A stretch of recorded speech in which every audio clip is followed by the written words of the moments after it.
Hey everyone, here lately, I've been getting a lot of questions about the recalculation of Social Security benefits. So today, I want to cover why the administration may recalculate a benefit and explain the impact it could have on the monthly payment amount.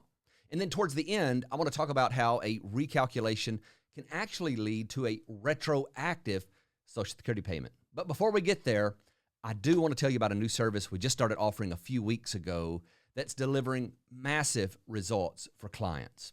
If you're planning to file for Social Security and you want to make sure that you get all the benefits you deserve, you've got to realize this is not a do-it-yourself project. There are thousands of possible filing combinations and nuanced rules that make each situation different. And in most cases, you only get one chance to make a good decision. So it's very important that you get professional help before you file. And now you can get that help from my team of registered Social Security analysts. You can get started with a free 15-minute consultation where they'll listen to your unique situation and let you know how our plan can cut through all the complexity and give you clear direction on your filing strategy. There's a link in the description where you can schedule your call today. So, right here at the beginning, I think it's important that we clear up some of the terminology. There are actually two terms that sound a lot alike, but they have different meanings. After all, we are dealing with the Social Security rules here, and terms that we use synonymously in everyday language don't always have the same meaning with the Social Security Administration.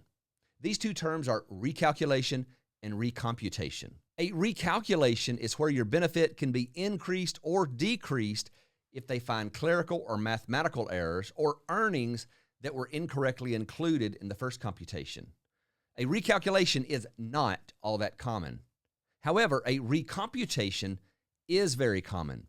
This is where your benefit is recomputed to include new earnings that were not included in the first computation. Now, generally, a recomputation can only serve to increase your benefit amount. Now, I'm going to break this down some with some examples, but before we get to that, let's quickly cover the first couple of steps in a benefit calculation, and that way a recomputation and recalculation will make more sense. In the year you turn 62, your Social Security benefit is calculated using the formula that's specified for those turning 62 in that calendar year. Now, this formula changes every year, but you're always going to go back to use the formula in the year you turn 62. Now, to run this calculation, the Social Security Administration needs to see what your earnings history is. So all of your prior earnings through age 59 are adjusted to account for inflation. They refer to this as indexing. Earnings in the year you turn 60 and beyond are not adjusted for inflation, but they're just used at face value. But very important to understand, they are still used. So one of the first steps to understanding how a recalculation or recomputation may impact you is to understand your personal earnings history after it's been indexed for inflation. And that way, it'll be very clear to you which of your earnings years should and should not be included in the calculation. Now, how these earnings are indexed can seem a bit mysterious, but it's really not all that difficult because the Social Security Administration has a web page that will give you all of your indexing factors. And I'm going to put a link to that down in the description. But before you get your indexing factors, you need to get a copy of your earnings record. To do this, you just need to visit your My SSA account on the Social Security Administration's website. And if you don't have one, you should get one. You need to check your earnings history every year.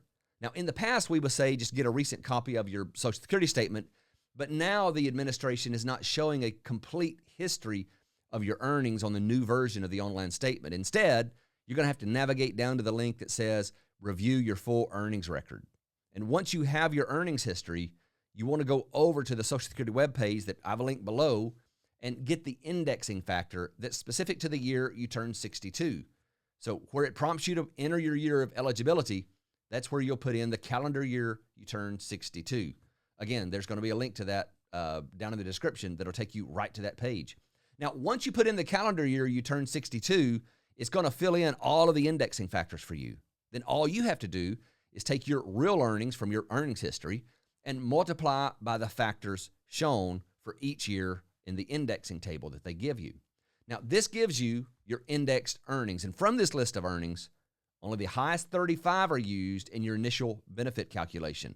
Now, if you didn't work enough to have 35 years of earnings, that calculation is still going to include 35 years. They just add zeros in the years of no work. So for example, if you worked for 25 years, your benefits will be calculated with 25 years of earnings and 10 years of zeros. And just remember, on the other side, if you work for 45 years, only your top 35 years are used. So now that you know it's your highest 35 years of earnings that are used and how to determine which of your historical earnings are used in that list of high 35, it's a little easier to understand when a recalculation or recomputation will be used and how it will impact you. So let's briefly talk about the recalculation first, because this is the least common method the administration will use to calculate a new benefit amount. A recalculation is only performed to correct a benefit that was calculated with incorrect or missing earnings, and that's usually from a mistake, and frankly, this just doesn't happen very often. So for example, if there were earnings included in your initial benefits computation that was just wrong, your benefit would be recalculated. And again, remember that a recalculation can increase or decrease your benefit. A recomputation is very different and much more common. So the easiest way to make sure we cover this is to simply answer the most common questions I get on the recomputation of benefits. First, how common is a recomputation of benefits? Well, it's actually very common, and in fact, nearly everyone has at least one benefits recomputation. This is because of how your earnings are reported to the Social Security Administration. In most cases, your benefit calculation, which is performed in the year you turn 62, does not include the earnings from that year. That's because these earnings aren't reported to the administration until up to the fall of the following year. So for example, earnings for 2021 won't be reported until around September of 2022, and that's at the latest. They refer to these as lag years. So if you stop working at the end of 2021, your benefit payment won't be calculated with the earnings for 2021. But once those earnings are reported, the benefit will be recomputed to reflect those earnings. What about earnings after you file for benefits? Well, if you file for benefits and then either keep working or return to work, those earnings will result in a recomputation as long as they replace one of the earnings in the high 35 calculation. That's why I spent so much time going over the basics of your benefit calculation that we were discussing just a moment ago. Is a recomputation automatic, or should I do something? Well, this process is supposed to be automatic. According to the rules, they say that when a recomputation is called for, we perform it automatically. But as you may have guessed, there are sometimes a few hiccups in the system. So you don't have to wait on them to initiate their automatic process. You can request an immediate recomputation if you have some evidence that have earnings in addition to what they used when they calculated your primary benefit amount. Just know, though, that requesting this recomputation will not result in having your benefit increased any faster than it would under the automated process. Which leads right into the next question: when will a recomputation become effective? Well, in most cases, benefit recomputations are effective in January of the year following the year earnings were earned. So, for example, earnings for 2021 will be included in a recomputation effective January 2022. Now, because of the lag time, this can lead to retroactive payments, and I'll address that next. But first, let's talk about two exceptions to how a recomputation becomes effective. The first exception is if you die.